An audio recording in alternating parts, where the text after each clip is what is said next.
Afternoon po. Good afternoon. So, okay.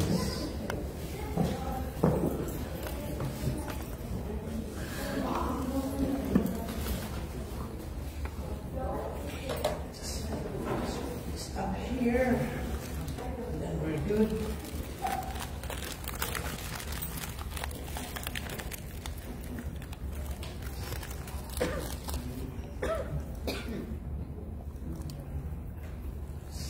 I will be sharing to you one of the all the attributes of God are great, they're eternal, and it's what makes Him God.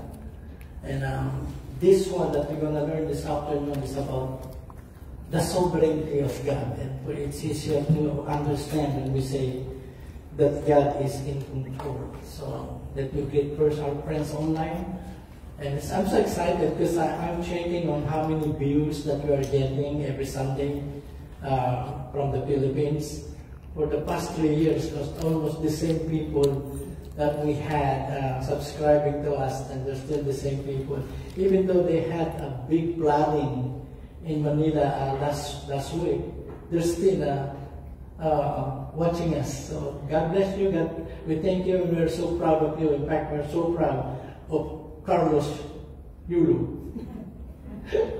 But anyway, thank you all, and thank you everyone who are here in the auditorium. And welcome back, Miss Vicky, from the Philippines.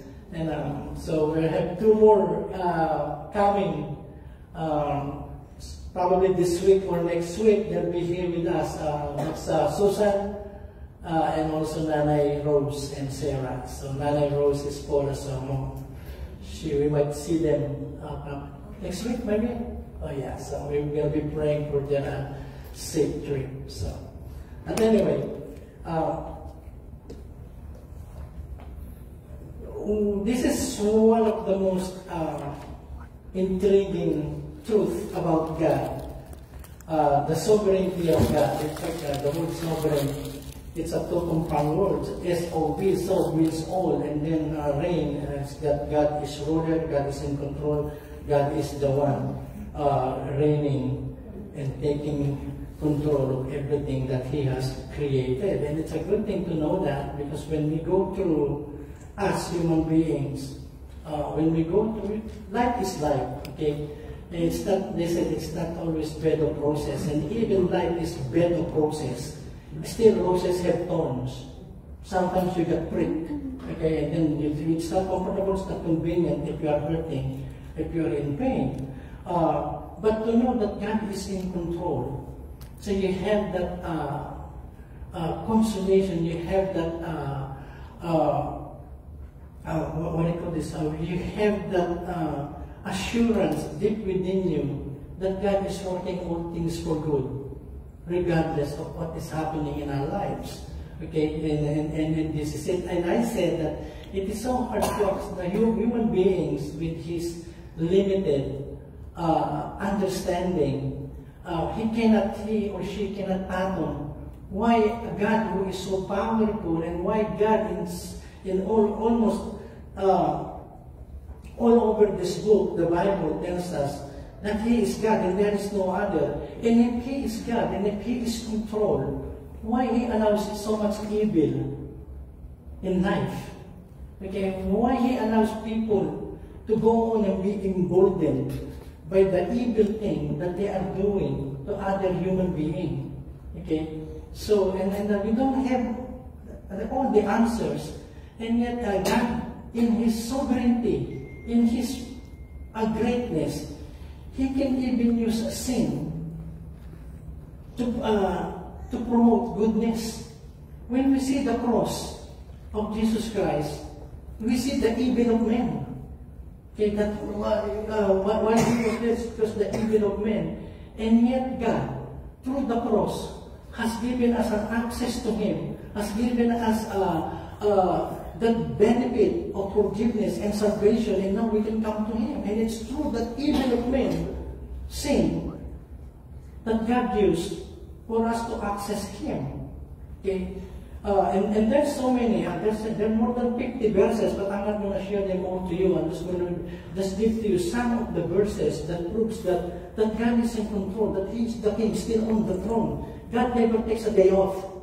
Okay, and sometimes people think that bad things are happening. Can you imagine 12 kids are just playing soccer in that part of the Gaza Strip there in Israel? They're just playing soccer. These are kids 10 years old and younger. Have nothing to do whatever is going in that part of the world. And yet, an almost 2,500-pound bomb hit the playground where they were playing. They all died. 12. And sometimes you think, well, where is God when all those things are about to happen? Not when it happened, but when it's about to happen. And then you see, it's not anyone who is in control. It's not even people who are in control of this world. It's still God. He never takes a day off. Look at what it says in Psalms 99, verse 1. The Lord is King. Hallelujah.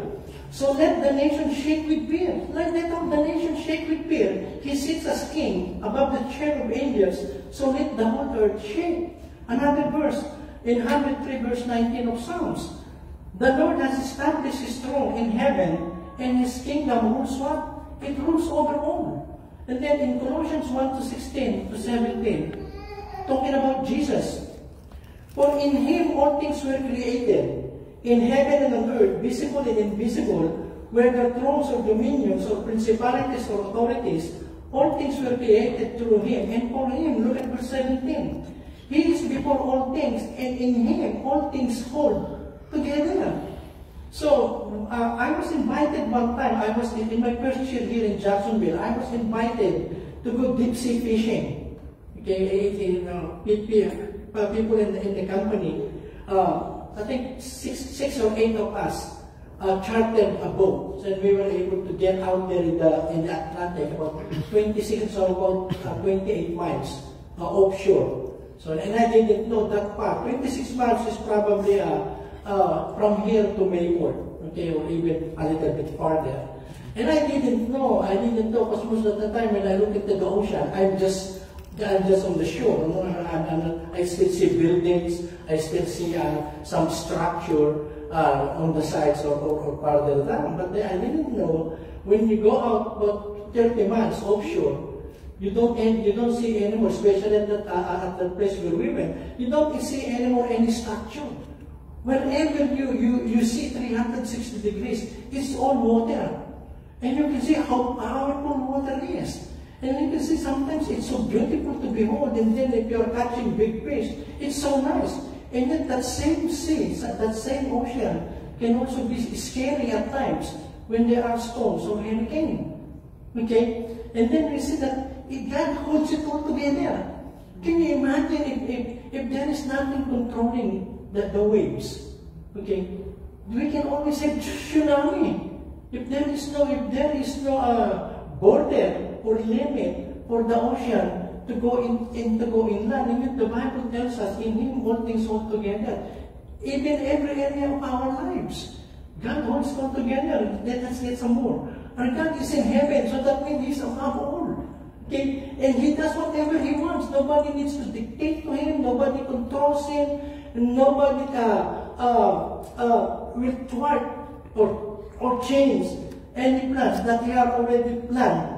Even before He created everything that He created. So He does whatever He wants. Okay? And then verse 6. The Lord does whatever He wants. Then again, it's repeated in 125. In heaven and on earth, in the seas, and in deep oceans. So, everything that God has created, from the microscopic organisms to those big planets in constellations and galaxies, He controlled all of them. And it's just, our limited mind cannot even tackle. In fact, there was one time people are arguing that there is a portion in the Bible where it says to Abraham, God promised to Abraham, your descendants, your children, your children's children, and children's children will be as many as the sands of the sea and as the stars in the heavens. So back then, when they read that, they said, that's wrong. It's not true.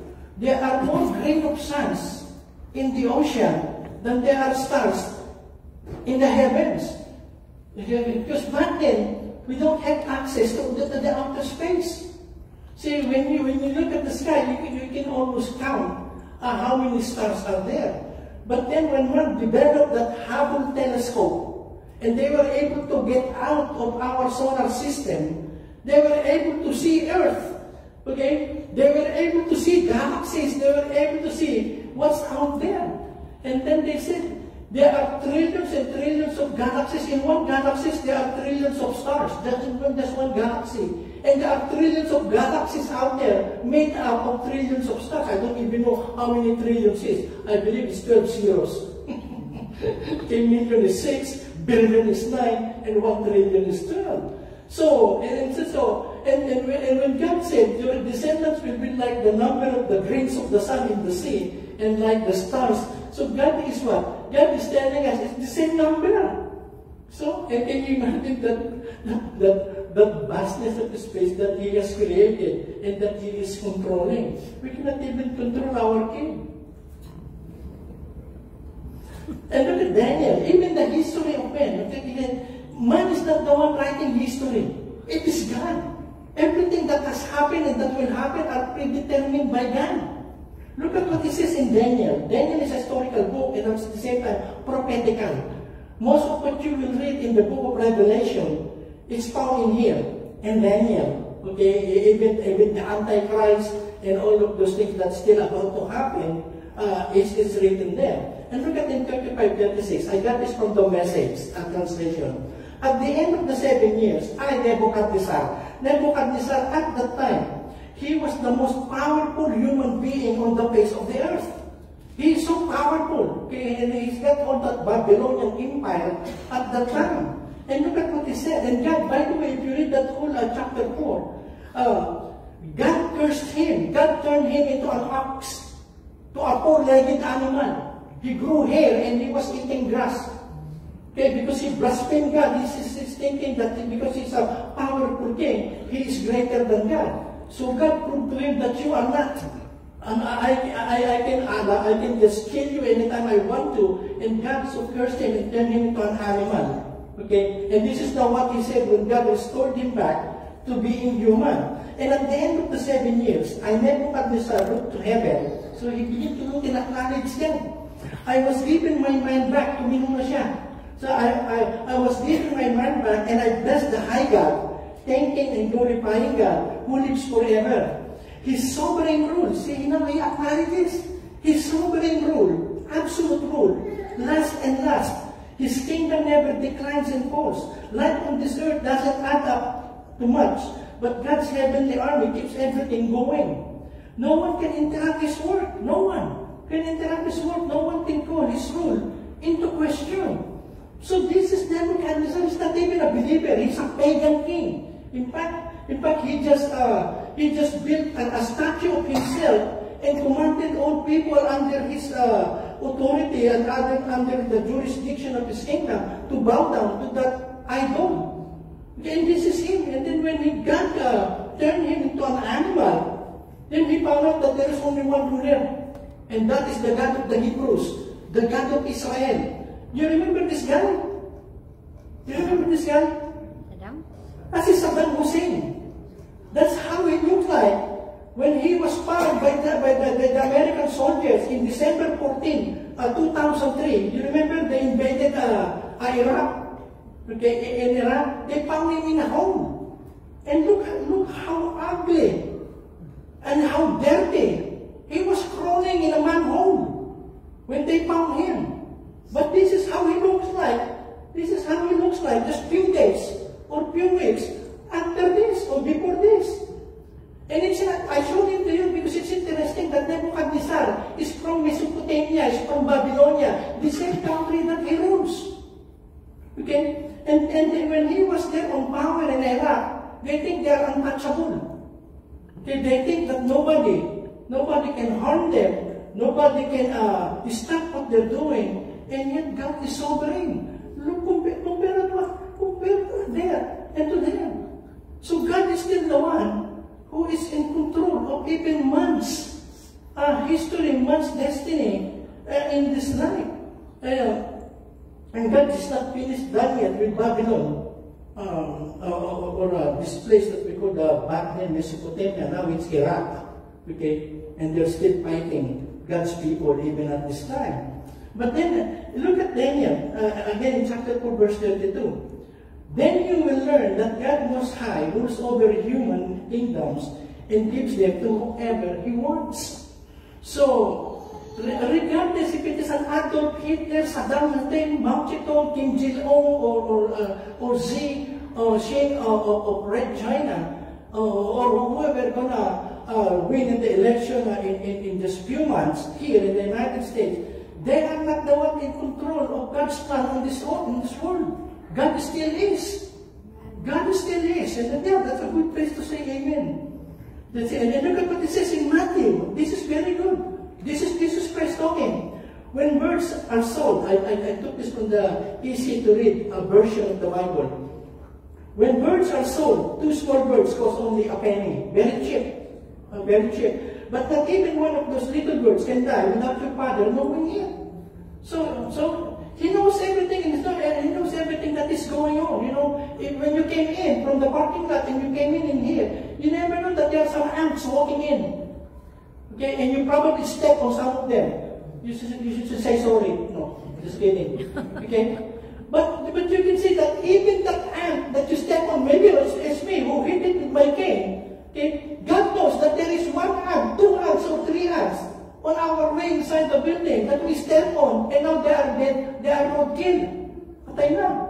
And God knows that very thing that we neglect, we don't even pay attention. Here, we can see God is what? Concerned and paying about them. He picks them, and none of them die without Him knowing it. Okay? And then in verse 13, God even knows how many hairs are on your head. So that means every detail of your life, whatever you're going through, whatever you're keeping a secret, to even to your spouse, to your family, to your parents, or to your closest relation here on earth, and God knows you, every detail of you. Hello? He even knows when you are looking at me, He even knows what you're thinking. Knows exactly what you're thinking, some of you. You want me to guess? I'm not God. Okay, and then it says, and then look at verse 31. And this is the blessing of knowing who you are serving, whom you are loving, and who is the God you are worshiping, and so proud of, and that you are proclaiming that He is your Lord and that He is your King. Look at verse 31. So don't be afraid. You are worth more than a whole flock of birds. So everything, every concern that you have, God is concerned to make it better for you. So that is our God. You've seen this movie? Daniel has read the whole 13 books of this. Unfortunately, some of it you don't even watch movies. I heard families, they got big screen TV, they never turn it on. Have no time. Give it to me. I'll watch the Olympics. But sometimes life is like this. You know, this is a picture. The series of unfortunate events. You know, if you watch the story, I watched some of the episodes, and you can see the family. They went from their house got burned, their parents died, and now their bad, evil uncle was taking care of them to get some of their inheritance. But anyway, their lives go from one unfortunate event to another unfortunate event, and sometimes life is like that. Okay, we fall into a series of bad things that happens to us, and then we ask, Lord, are you still there, or you're too busy managing the big events in the world that you don't even care what's happening in our lives, in our tiny house, or in our small family? No, God is concerned. In Tagalog. That's, okay, never mind. No, but anyway, in the Bible, you can see, I'm just giving you just two in the Bible. And these are the children of God. These are God's people whom He is very proud of. And this is Joseph. Joseph sold as a slave by his brothers. They said that he was only about 17 years old. When his brothers, all his older brothers conspired, in fact, to kill him. Okay? But because of their dad, they said, no, our dad will die before his time if he found out that something bad happened to our little brother Joseph. So let us not kill him. And what happened? They sold him to slavery. Okay? And then what happened? Okay, he was bought by Potiphar, by an Egyptian official named Potiphar. Okay, by Potiphar, and then he was asked, and he was brought in the palace, and God promoted him. Potiphar, his master, gave him authority over everything that he owns, that he has, except for his wife, of course, except for his wife. And Joseph, okay, his life was not, this is a bad thing that happens to him. Can you imagine?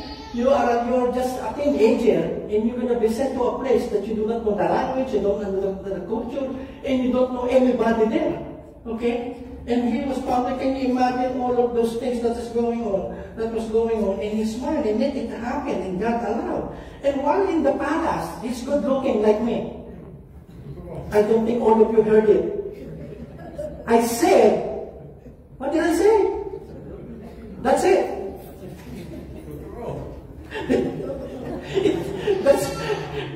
that's a little bit delayed reaction. But he's very good looking, Joseph. And so what happened? The wife of Potiphar had an eye on him, and he wants Joseph to lie with her, have sex with her. And Joseph is what? Joseph says, no, I'm not going to do this and sin against my God. And it's interesting. Advanced adultery and the 10 Commandments is not given yet. It came hundreds of years in the time of Moses, the 10 Commandments, and one of the commandments is what? Thou shalt not commit adultery. It's not written yet. It's not given yet. And yet in the heart of Joseph, he knows to mess up with somebody else's wife is what? Is sin against God. So he did not pay attention to her, and he ran. And then for some reason, that evil woman called the guards, and they arrested him. And he ended up in jail. But never in the life of Joseph, I think you will read this story from Genesis 37 up to the last chapter of Genesis 15. Never once in the life of Joseph, good and bad, did he ever talk to God and says, where are your promises? What is going on in my life? No, he did not. All the time we will read, and in fact, he ended up in prison in chapter 39. And while in prison, the other two officials of the king, of Pharaoh, the butler and the baker, was also in prison with Joseph. And then he helped them interpret their dreams and visions and told them, okay, one of you is going to go back to your position as a butler, and the baker will be hanged, will be executed. And then says, okay, promise me, okay, when you face the king or the Pharaoh, promise me that somebody, Joseph, interpreted your dream. And they forgot. So he stayed another 2 years in prison. And it's interesting, in the chapter 39 of Genesis, 4 times it was said, and the Lord was with Joseph. And the Lord was with Joseph in good times and in bad times. The Lord was with Joseph. And Joseph knew it. And knew God. And then he turned out to be what? He turned out to be the Prime Minister of Egypt, the second greatest official in the kingdom of Egypt, second to Pharaoh. And he was the one taking care of the supply of grain, of the supply of food, when the land experienced 7 years of famine. And then it happened during the famine that his brothers who conspired to sell him to slavery thought that he was already dead. He came face to face with Joseph. It's a very good drama. Okay, I'm not telling you everything because of time, but it was a very good thing. So you can see, and you can always tell it because before I say the next thing that I want to say, and God was with Lisel, and God was with Grace, and God was with Alan. So whenever we're going through things that we don't understand, that we don't like, and nobody seems to understand us, and there is no help. Help, Francis. See? Thank you.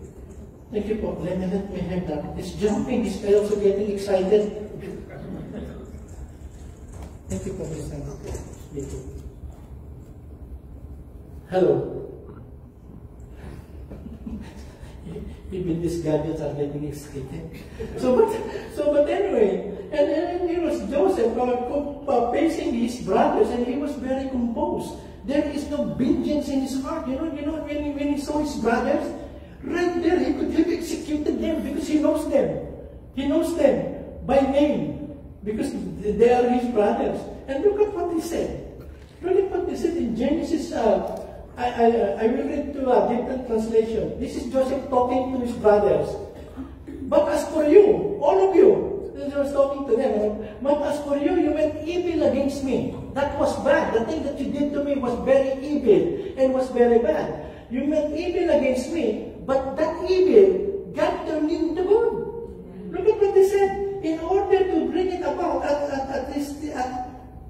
it is this day, to save many people. I will read before I make a short comment in the easy to read version.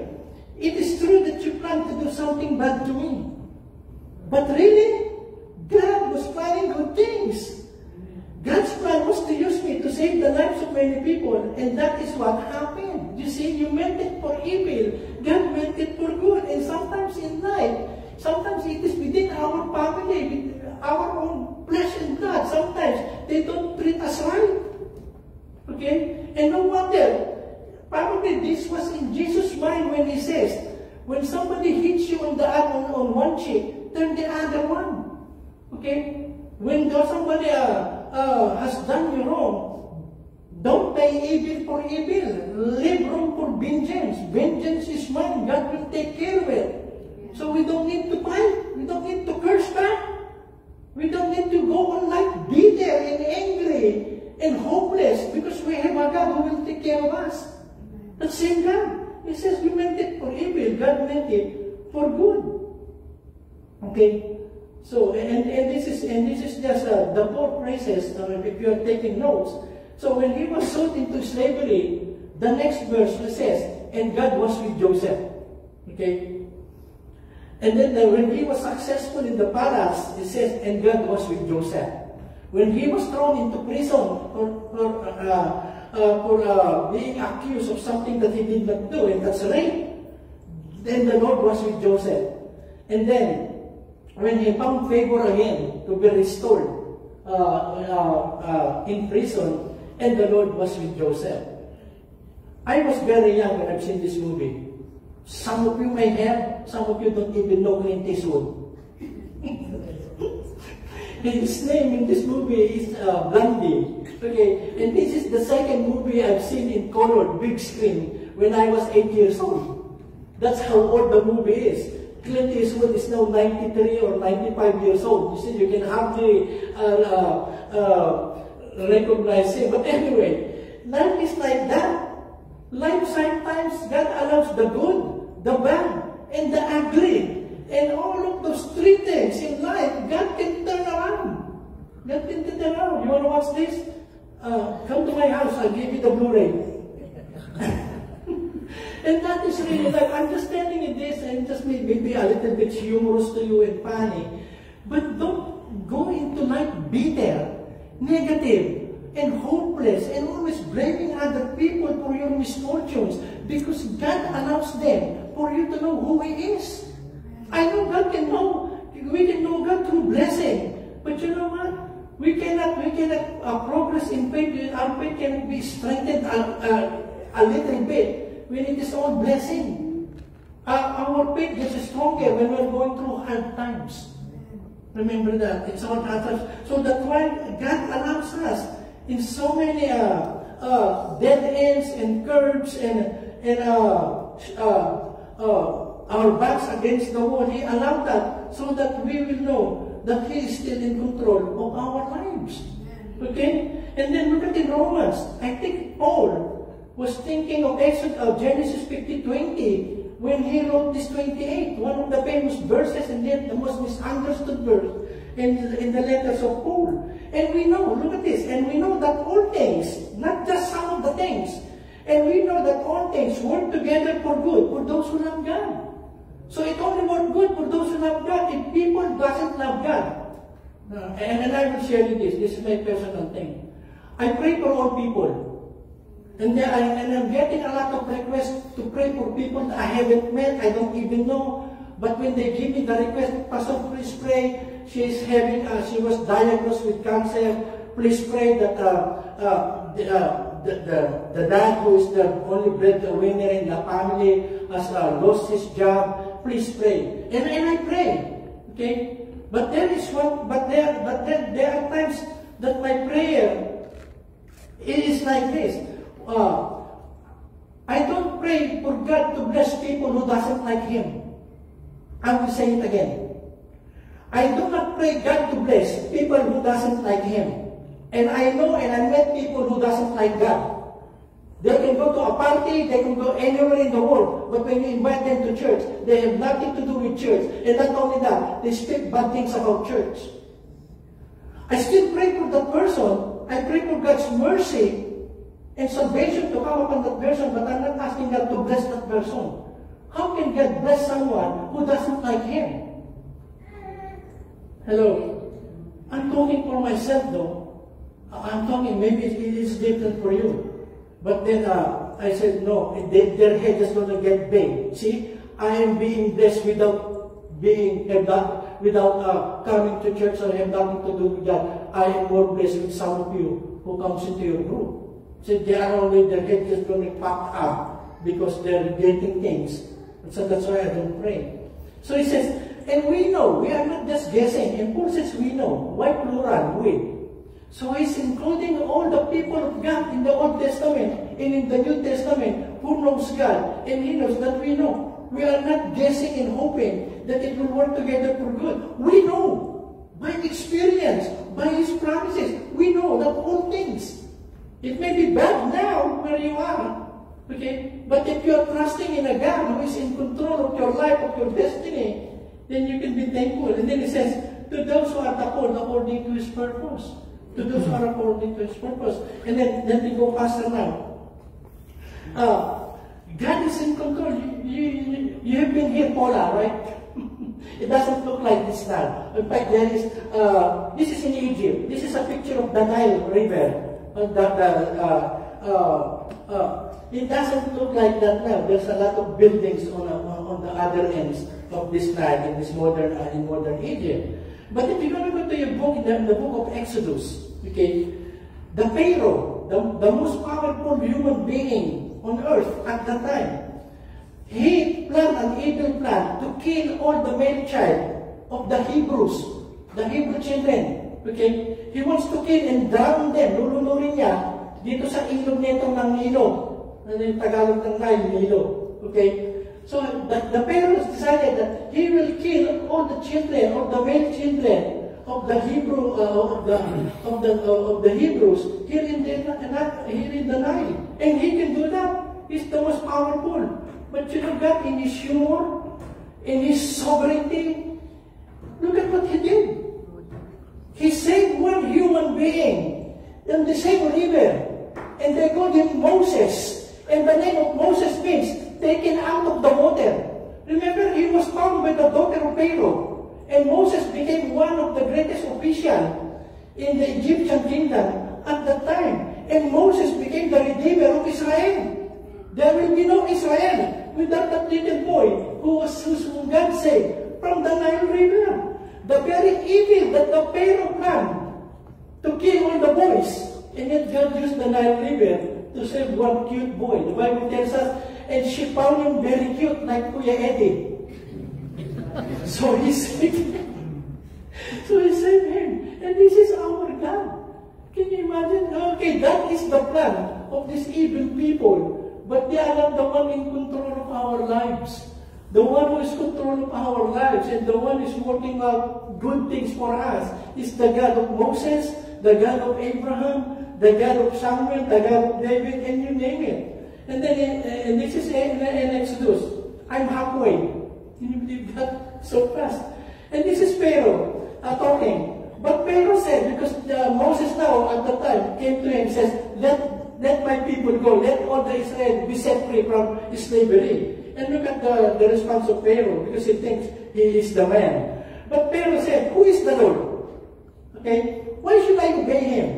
Why should I let Israel go? I don't even know who this Lord is. So I refuse to let Israel go. I'm going to go back to that. Remember that verse, okay?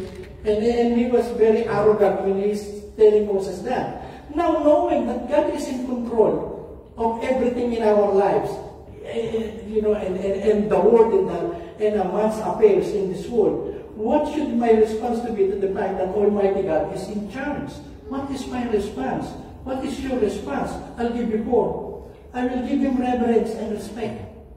You know, that word reverence there, mostly translated, the fear of the Lord is the beginning of wisdom. It's not the fear that you feel something tragic will happen, something evil or bad will happen. That's not the kind of fear when it pertains to God. It says deep worship, reverence, or respect. See, look at what it says in Job. You know the story of Job. Okay, I don't need to tell you, but it is a story of faith through suffering. And it says, when I was born into the world, look at this. This is Job talking. He was the Elon Musk of their place back then, during his time. I was naked and had nothing. When I die and leave this world, I will be naked and have nothing. That was true then, that will always be true. The Lord gives and the Lord takes away. Praise the name of the Lord. See, the Lord bless me and gives me, and then He takes it away. And then, the same thing. I will thank Him, I will worship Him, I will praise Him. Because He knows the God who is what? Allowing. He doesn't even know that God is allowing the bad things that are happening to him and his family, one at the same time. But his response to the God who is control of everything, I will thank Him. I have abundance, I thank Him, and then I have very little, I still will thank God. Okay? So the second response, I will respond to Him in obedience. That's why I put this back. So we respond to God in obedience, knowing that He is controlled. I will respond to Him, whatever He tells me, then that I will do. Look at the Pharaoh. I'm going to go back to the Pharaoh. But Pharaoh said, who is the Lord? Why should I obey Him? Why should I let Israel go? I don't even know who is this Lord. You cannot obey someone that you do not know. He doesn't know God. He doesn't know the power of God, the love of God, the concern of God, even for him. Okay, God loves all human beings, but He doesn't know God. That's why He doesn't want to obey. But for us, we know God, we know Him. God saved our lives. God changed our lives. How many times when we are in so deep a trouble, and we think this is it. This is it, I'm going to die in this trouble. There's nobody going to help. And then God just came to us. And you are where you are right now, because so many times in your past, God has what? God has delivered you, God has helped you, God has healed you, God has blessed you in so many ways. Hello? Don't forget that. Don't forget the past blessings, so that you will enjoy the present and the future. Okay? You can forget so many things, but not the blessings of God. And then another one. This is Samuel. It's so very good. I have to go fast. The Lord called Samuel the third time. So Samuel was only a boy when his mom offered him to serve God in the temple all his life, and he was serving under the high priest Eli. And Eli is a bad priest, and also his two sons. They've done so much evil in the eyes of God. They profane, and they're even raping the women who are waiting outside the temple to bring their offering. Okay, and they're probably they're doing a lot of bad things.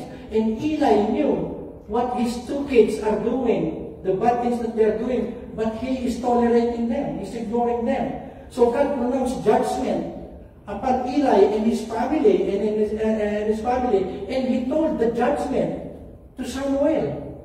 Okay? Look at this. So again, Samuel got up and went to Eli and said, "Here I am, you called me." So he can hear it audibly, like you are hearing me. Finally, Eli understood that the Lord was calling the boy. Eli told Samuel, "Go to bed. If he calls you again, say, 'Speak, Lord. I am your servant, and I am listening.'" So Samuel went back to bed. So look at it. Say, "I am your servant. You see, I am a slave, God, that just tell me what you want me to do or something you want me to do, and I will do it. I am here, your servant. I am always ready to obey you, because he knows that he is the Lord. And look at verse 10. The Lord came and stood there. He called as he did before, saying, Samuel, Samuel. Samuel said, Speak, I am your servant, and I am listening. So Samuel told Eli everything. I'm jumping verse 18. So at first he was hesitant, but then he says, Go, Eli, tell me whatever the Lord has said. And Samuel said, What he told me about you is bad. But then look at what he said. Eli said, He is the Lord. Let him do whatever he thinks he is right. Whatever he thinks that he is right. He is God. He knows better. His mind his thoughts is not like my thoughts, his ways not like my ways, but he is God who's in control. Let him do whatever he thinks is right. Okay, and that is in the Old Testament. You remember Mary? Okay? When Gabriel, the angel, announced to Mary that she will be the mother of Jesus Christ, the Son of God, the Messiah, the one that they've been waiting for thousands and thousands of years. And look at what Mary, her response. Then Mary said to the angel, and remember the word angel means messenger. Okay, so every word that the angel was telling Mary is the word from God. He is just relating it to her. Then Mary said, Behold, the maidservant of the Lord. Look at what she said about herself. He did not say, I am the Queen of Heaven. Have you wondered sometimes? Mary, the Queen of Heaven. She did not say that about herself. What she said? She said, I am a slave. I am a maidservant. This is Mary talking about herself. And then human beings elevated her to the point that she is higher than Jesus Christ. They say, no. That's the word herself. She says, look at what she said. Let it be according to your word. Whatever you are saying, Lord, let it happen to me. Let it be fulfilled in my life, because that is your plan. That's what you said. And the angel left her. You know, when she got pregnant, she was only about 16 or 17 years old. She's very young. That's why in some of the translation of the Bible, she is called a damsel. She's very young. And in culture, that's how they get wed. Okay, they get betrothed, or they get engaged with a boyfriend at a very young age. And in their culture, Mary knew in their culture, if she will be found out pregnant outside of marriage, she will be stoned to death. She will be disowned by her own family. She will be disowned by the community, and she might be executed. She knows that. That's part of their culture. And yet, because she knows and she has faith in the one talking to her, God Himself. So as she said, let it be according to your word. If that's what you said, if that should come for my life, amen. So be it. Let it happen, Lord. There will be oppositions, there will be trials, there will be challenges for that to happen in my life. And yet, Lord, I am clinging to it. I am holding into it so tight, because you who promised is not a human being who will lie. God is able to say whatever, or to fulfill every promise He said. In Tagalog is good. It's just that the Tagalog of the English. Sumugot si Maria, alipin po ako ng Panginoon. Hindi niya sabi na ako'y reyna. Hindi niya sabi. Sabi niya, alipin po ako ng Panginoon. Nangyari nawa sa akin. Ang mga sinabi niya, tiniyon siya ng anghel. So that's in the Tagalog is the same thing. Lord, I am your servant. Speak, and I will obey. Okay? And then the third response is to praise His name and worship Him and honor Him, for He alone is worthy. And then there's a passage in the book of Hebrews, offer to God the sacrifice of praise. And some of the explanation I heard about the sacrifice of praise is not only an offering to God, but you are offering it in spite you are going through a terrible experience in your own life. See, it's easy to say praise the Lord when everything, your bank account is good, everybody in the family, they're all healthy, the children are obeying, children obeying. Okay, it's theoretical. Let's just pretend at this time that it's true, they're obeying. Okay, and nothing seems right in your life. Like I will repeat myself. Keep on trusting God. Keep on praising God. You know the walls of Jericho? Okay, it fell not because Joshua is a strong army and together with the armies of Israel. No, it fell because Joshua and the priest began to praise the Lord. So, and that's how you release most of the time the blessings of God. Once you are going through difficulty and you're saying from your heart to your mouth, "Salamat po, Panginoon. I don't understand everything. You don't need to explain to me everything because even if you explain, I cannot understand anyway most of them. But what I understand, you are good to me. You are a father to me. You are faithful to me. There are many times I disobey you. I sin against you. There are many times, and because of your kindness and because you are in control, sometimes you even override my mistakes in life because you are kind to me." Okay, so look at what it says in Chronicles. And this is David. But David wants to build the temple. The temple that is one of the wonders of the world, which Solomon actually built. But he was planning and he was saving and he was collecting money from the people, and he's very proud of it, excited about it, that he will build the greatest temple that will be in Jerusalem, the temple of God. And look what God has told him. But God said to me, "No, David, you must not build a house for my name. You must not do that because you are a soldier and you have killed many men." A natural man, what will be your reaction if you have got a lot of good plans for the Lord? Okay? And then you already have your logistics, the money, the people who will build, and then God tells you, "No, you don't." So, but David he knew his God. He didn't become bitter, and he didn't become a backslider, or "No, I have nothing to do anymore with God." But no, he knows that, but instead he obeyed. In spite of God telling him, "No, you can't." Look at his response. Are you still there? Amen. Therefore, David blessed the Lord. So that is just in chapter 29, 28, God said no. David therefore blessed the Lord before all the assembly, and David said, "Blessed are you, Lord, God of Israel, our Father, forever and ever. Yours, O Lord, is the greatness, the power and the glory, the victory and the majesty, for all that is in heaven and in earth is yours. Yours is the kingdom." So he knows that God is sovereign. Yours is the kingdom, O Lord, and you are exalted as head over all. Both riches and honor come from you, and you reign over all. In your hand is power and might. In your hand is to make great and to give strength to all. Now therefore, our God, we thank you. Sabi niya, "and praise your glorious name. But who am I?" he said. "And who are my people that we should be able to offer so willingly as this? For all things come from you, and of your own we have given you." So what David is saying to the hearing of the people, God has made you all rich, God has made you all wealthy, because you're not too smart. All the blessings that you have right now, the ones that you are giving, is because of Him. That's what he is saying there. It all comes from you. Verse 15. "For we are aliens and pilgrims before you, as were our fathers. Our days on earth are a shadow and without hope. O Lord our God, all this abundance that we have prepared to build you a house for your holy name is from your hand, and that all is all your own. I know also, my God, that you test the heart and have pleasure in uprightness." Look at what he said. "As for me, in the uprightness of my heart, I have willingly offered all these things. And now with joy, I have seen your people and are present here to offer willingly to you." You will never be there.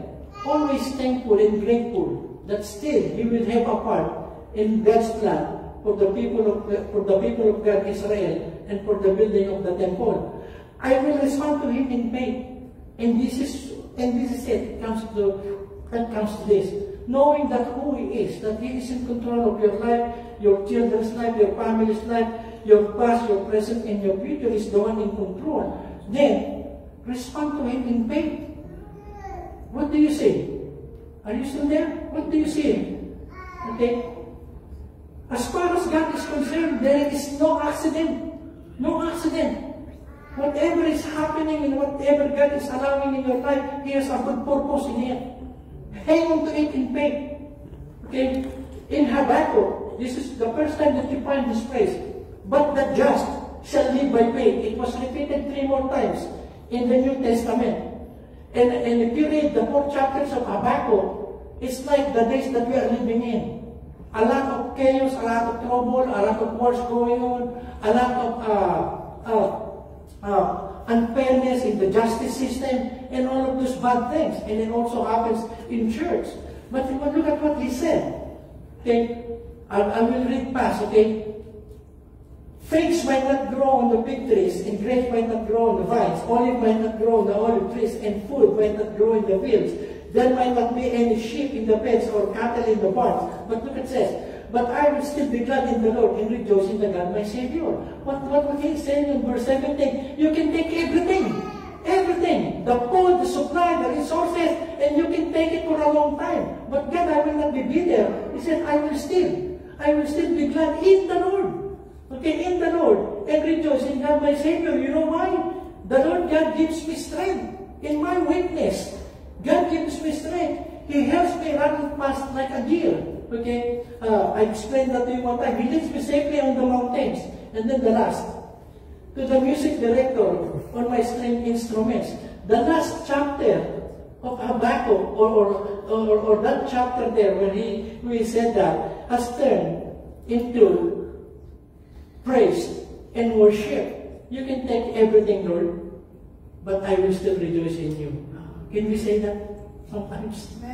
Lord, you can take. When I was going through this, I had this, okay, I am about to end. Just give me about 2 more minutes. 2 more minutes, okay. When I had this lump, okay, and the doctors, I have an appointment with the doctor on Wednesday. They got the MRI, they got the results of the biopsy to see if this is cancerous, this is benign, this is tumor, or this is just a lymph node. Okay, the same.